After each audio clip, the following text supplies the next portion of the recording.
Well, most of them really were geared towards like tourism projects, also investment projects, and I guess continuing outreaches to the national government agencies kasi doon po talaga yung mga pinagkailangan natin, especially with the different LCPs ng mga mayors of the different towns. So it was good that I met with all of them, and I said that we should, just like with you, I have said that we will have a constant dialogue with you, and the same thing with the mayors as well. Para we are on the same page when it comes to the progress of Ilocos Norte. So there were different concerns from different, mainly of course agriculture, kasi yun naman talaga ang ating forte, di ba? Yun talaga ang ating now.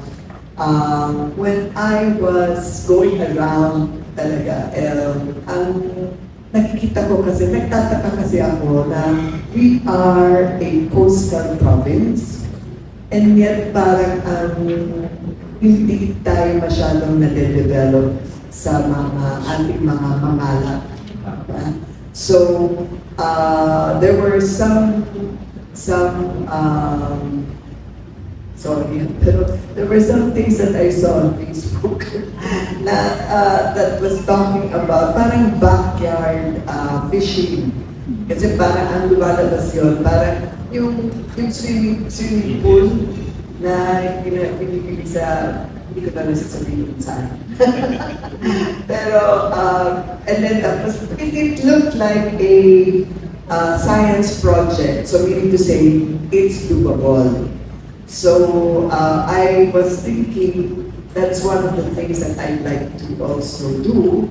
Kasi normally kapag may mga disasters tayo, I am always concerned about those mangalats that would still go out to sea kasi natatakot sila na wala silang makakain.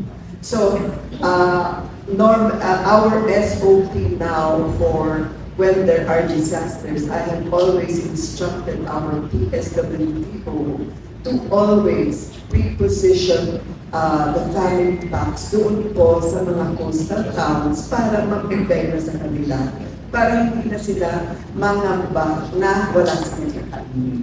Now, together with that, I was thinking also that I think one of the best things that can happen in some of the coastal barangays, we could do that project like that. Kasi ngayon parang puso yung crayfish, tapos shrimps, or some fish, no? So that's in the process. I'm coordinating with Arthur Balentun sa OPAC natin, and he's in charge of the fishery. So he's coordinating PFAR for this. So let's see how it goes. Kasi po, ako po, di ba, hindi naman kaila sa inyo na I'm from Zamboanga po, di ba? Eh, alam niyo po, ang Zamboanga, sardine capital yun di ba?